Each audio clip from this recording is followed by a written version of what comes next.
연체율 폭등이라 저축은행이 위험하다. 사실 저축은행이 위험하다 하던 그 최악의 위기는 넘었는 것 같거든요. 그런데 지표로 보면요, 그게 아니에요. 지표는 지금 현재 저축은행의 연체율이 더 위험해지고 있습니다. 여러분 이거 한번 보세요. 2023년 3분기 저축은행 연체율 6.15%입니다. 굉장히 높죠. 결코 낮지 않습니다. 저축은행의 어떤 연체율이 어떻게 생각하면 위험하다 이런 느낌이 듭니다. 실제 추세적으로도 보면 말입니다. 2016년 5.83%보다가 더 높죠. 지금 6.15%니까. 2분기에 5.33%보다도 높고요. 1분기에 5.07%보다도 높습니다. 이 정도 연체율이 높으면 저축은행이 위험하다. 이 말을 써도 무방한 것 같습니다. 그만큼 말입니다. 연체율이 계속 뛰고 있어요. 2021년에 2.51%에 비하면 지금 2배가 훨씬 넘습니다. 이것은요, 위기의 어떤 상황이 저는 굉장히 가까이 다가와 있다 이런 생각도 합니다. 게다가 더 충격적인 거, 저축은행 적자 내고 있습니다. 3분기 현재 누적 적자입니다. 1,413억 원입니다. 예전처럼 말입니다. 2010년 6,010억처럼 이렇게 적자는 아니지만 2004년에 1,362억보다가 지금 더 커졌죠. 3분기 현재니까 500억씩 계속 늘어나니까 적어도 지금 4분기 올해까지 가면 2천억 가까이 적자가 난다는 이야기인데 이거 쉽지 않습니다. 적자가 난다는 것은 여러분 그만큼 말입니다. 연체율이 높고요. 연체율이 높은 것을 연체율을 줄이기 위해서 NPL이라고 해서 고정이하 여신 비율, 부실채권 내다 판다는 뜻이에요. 그렇기 때문에 적자가 커진다는 뜻이거든요. 이 정도면 여러분 저축은행의 위험이 그렇게 멀리 있는 것 같지 않다. 이런 생각 저는 당연히 할 수 있다고 생각합니다. 진짜 조심하시고 조심하셔야 된다는 이야기 여러분들에게 진짜 당부 겸 또 당부로 드립니다. 그만큼 말입니다. 저축은행의 위협감은 저는 크다고 보는 거예요.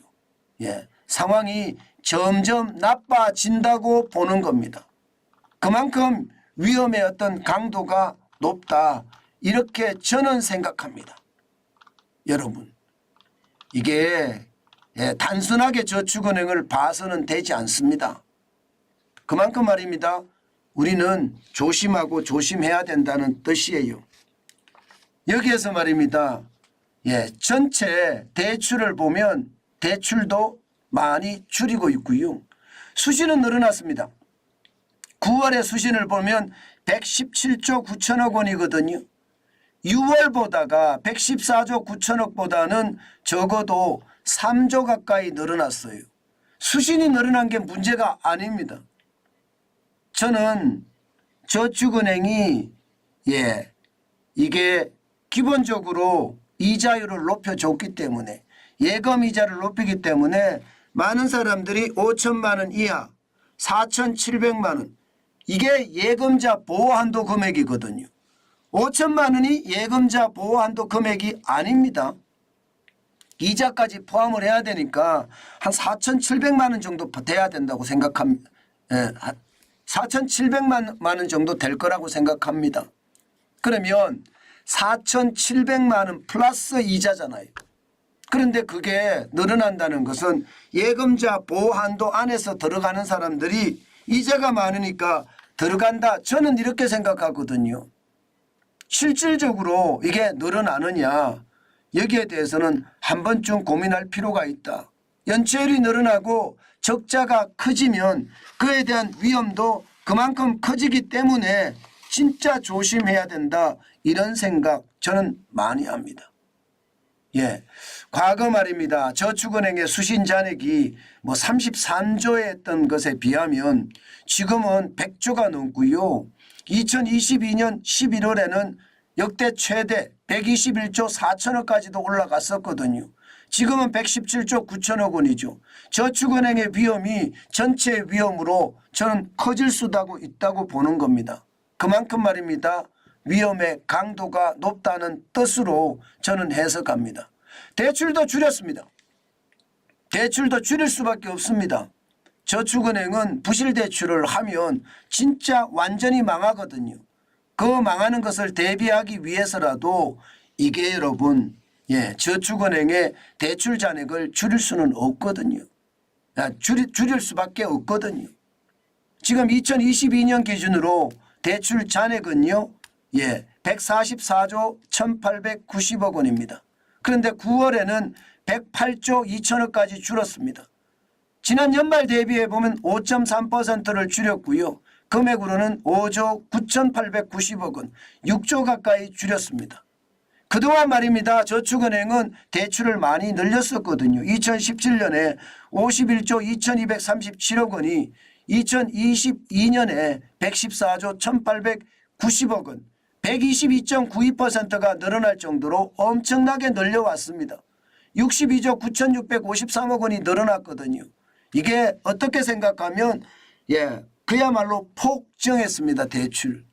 이러다 보니까 대출에 대한 어떤 수실이 많으니까 대출을 많이 해준 건데 대출에 대한 경계감을 가졌는지 저는 이게 모를 일이라고 생각해요. 갑자기 늘어나잖아요. 갑자기. 수신도 보면 말입니다. 2014년까지만 하더라도 32조 4천억 원입니다. 32조 4천억 원. 근래에 들어서도요. 2016년에도 45조입니다. 45조. 45조가 2022년 11월에 121조 4천억 원이 됐어요. 갑자기 늘어났습니다. 수신 금액이. 아무래도 금리를 올리니까 그죠. 이자를 많이 주니까 저축은행으로 사람들이 많이 몰린 탓이죠. 돈이 이렇게 많이 몰리니까 어떻게 될까요? 이게 기본적으로 여러분 이렇게 몰리면 대출을 많이 해주잖아요. 그래야지 운영수익을 더 늘릴 수 있으니까요. 이 운영수익을 늘리는 과정에서 말입니다. 그동안 경험해 보지 못한 돈들이 들어왔기 때문에 운영에 대해서도 그 운영의 묘를 살릴 수가 없었을 거라고 전 생각해요.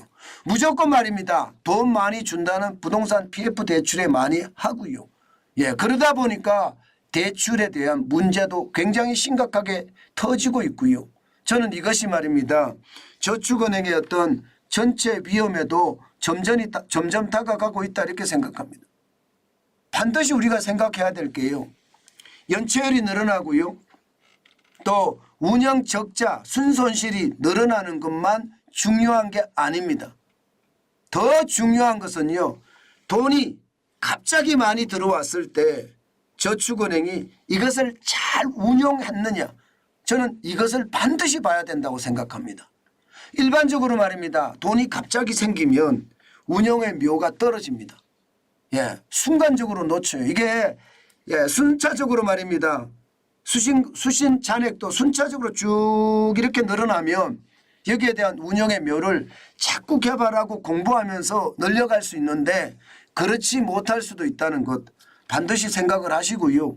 여러분들 중에 저축은행에 많은 가입을 하셨다면 예금이나 적금을 많이 가입을 하셨다면 반드시 생각해야 될 게 세 가지는 반드시 확인해 주세요. 제가 이렇게 이야기합니다. 첫 번째 확인해 줘야 될 게 항상 부실채권에 대한 이야기를 합니다. 저는 부실채권이 적어도 3% 이하라고 해야지 된다고 생각합니다. 지금 연체율이 벌써 6.15%니까 3% 이하 되는 저축은행이 그렇게 많지 않습니다. 여기에다가 말입니다. 유동성 비율은 100% 넘으면 좋거든요. 그러나 저는 여러분들에게 이야기하는 게 유동성 비율이 적어도 130%는 넘었으면 좋겠다. 이것이 더 안전하다 이런 뜻입니다. 여기에다가 BIS 국제결제은행의 자기자본 비율도 8%만 넘으면 되지만 13%를 넘었으면 좋겠다. 제가 이렇게 이야기합니다. 이것은요 더 안전한 조치를 취하기 위해서입니다. 그렇지 않으면 여러분, 그렇지 않으면 이 자금의 어떤 기본 부실채권 3%, 유동성 비율 130%, 자기자본 비율 13%가 만약에 안 되잖아요. 그러면 내가 꼭 이 저축은행에 예적금을 가입해야겠다 생각이 들면 4,700만 원까지 이자까지 받아야 되니까 4,700만 원까지 하시고요. 그렇지 않으면 안 했으면 좋겠습니다. 자칫 말입니다. 지금 금융은 그만큼 위협으로 다가갈 수가 있고요. 지금 너도 나도 말입니다. 부채에 대한 충격의 이야기를 한단 말입니다. 여러분도 들으셨잖아요. 한국은행 이창용 총재가 뭐라고 했습니까? 가계부채 위험하다. 또 부동산 PF 대출 위험하다. 이창용 총재 입으로 이야기했습니다. 그래서 한국은행의 기준금리를 못 올린다. 부채의 함정에 빠졌다. 이렇게 이야기했거든요.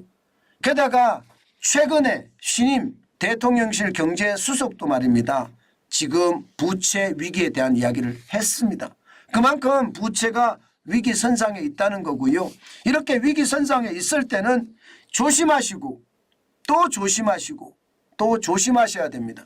경계감 없이 그냥 예전대로라고 생각하고 시장에 접근했다. 예를 들어 저축은행에 예적금을 가입했다. 그것은요 오히려 내 퇴직금, 내가 그동안 땀 흘려 모은 자산까지도 날릴 수 있다는 것 한 번쯤은 반드시 여러분 생각하셔야 됩니다. 그것이 말입니다. 여러분의 자산을 보호하는 핵심적인 지름길이라 저는 그렇게 말씀드리겠습니다.